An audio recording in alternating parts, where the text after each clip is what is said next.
Buenos días, jóvenes. Hoy vamos a ver el concepto de xenofobia, que es en el que nos quedamos la semana pasada, y vamos a ahondar un poquito más en este tema.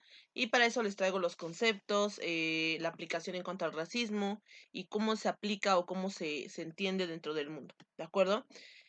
Para eso vamos a ver estos temas, que es la xenofobia también existe en animales, la xenofobia en el siglo XX, cuál es la diferencia entre xenofobia y racismo, y más del concepto. Bueno, ¿qué es la xenofobia? La xenofobia es uno de los prejuicios con más recelo y rechazo contra los extranjeros, o en general contra los grupos étnicos diferentes o contra personas cuya fisonomía social, política y cultural es diferente, y etimológicamente viene del griego xenos, que significa extranjero, y fobia, que significa aversión o miedo.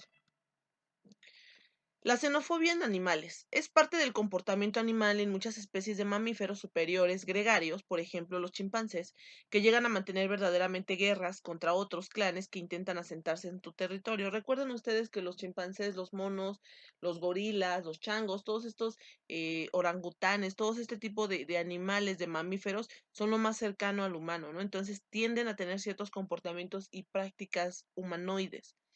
Bueno, la especie humana no es una excepción, habiéndose producido rechazos a los asentamientos masivos de extranjeros a lo largo de toda la historia y en todo el mundo. La xenofobia en el siglo XX, en la última década del siglo XX, este rechazo se manifestó muy agresivamente en todas las sociedades y en lugares donde cohabitaban diferentes grupos étnicos que no están ni mezclados ni integrados en las diferentes o en las comunidades autóctonas. La diferencia entre xenofobia y racismo. Como el racismo, la xenofobia es una ideología de rechazo y exclusión de toda la identidad cultural ajena a la propia. Aunque ya les había dicho a ustedes que el racismo tiene que ver más con el color de piel. Bueno, se diferencia de aquel en que no implica sentimiento de superioridad racial o cultural. Dentro del racismo, una raza se siente superior a otra y por esta razón la discrimina, la rechaza, asesina, segrega, separa. Pueden poner el ejemplo de los alemanes, de los nazis, ¿no? Con la raza aria, por ejemplo, los judíos, etcétera. Bueno, y aunque proclama la segregación cultural, acepta a los extranjeros, pero solo mediante su asimilación sociocultural, ese deseo de perseveración de la cultura de una región sin implicaciones ajenas la asocia más con el nacionalismo, que es lo que les estaba explicando de los nazis, ¿no? Bueno, la xenofobia también se basa en argumentos, a veces, o prejuicios o opiniones meditadas, históricas, lingüísticas, religiosas, culturales, incluso nacionales. Ya les había dicho que la xenofobia tiene que ver con las prácticas culturales de un país, la diferencia biológica que te da ser de una nación. Por ejemplo, nosotros como mexicanos somos católicos, los árabes son musulmanes, etcétera.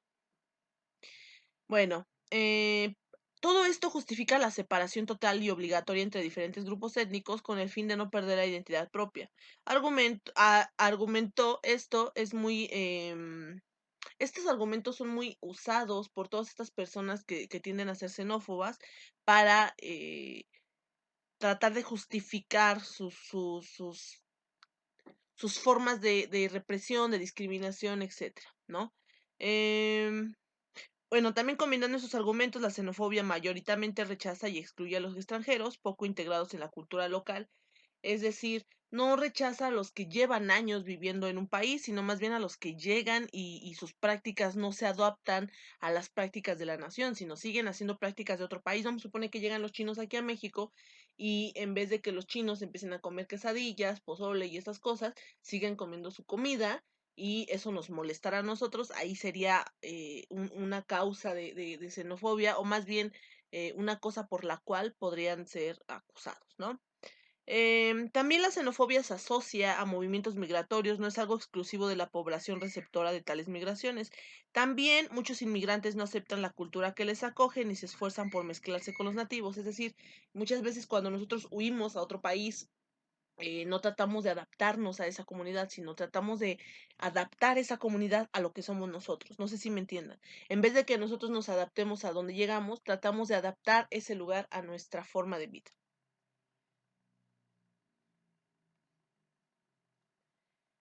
Bueno, el origen de la xenofobia es una crisis socioeconómica y los flujos migratorios desbordantes que han soportado muchos países a finales del siglo XX y que se han multiplicado sus procesos sociales o problemas sociales y que han incrementado también los actos xenófobos, o sea, los actos de discriminación que van desde pintadas, pancartas, folletos, discursos y campañas de partidos políticos y minotarios hasta actos violentos como agresiones individuales y colectivos, incendios provocados, linchamientos y asesinatos. A menudo algunos de estos medios de comunicación existen en las diferencias culturales, presentando las costumbres y los actos culturales ajenos como otras cosas. Em,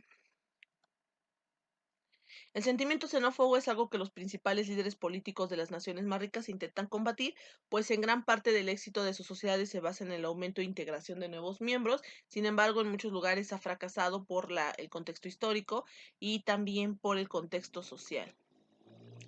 Y bueno, se puede deducir que los xenófobos estarían aquejados de un tipo de distorsión en la percepción que les haría sobrevalorar su cultura, sus tradiciones y su raza por sobre las demás. Además de que también ocurre que con otras distorsiones en la percepción, como por ejemplo la anorexia.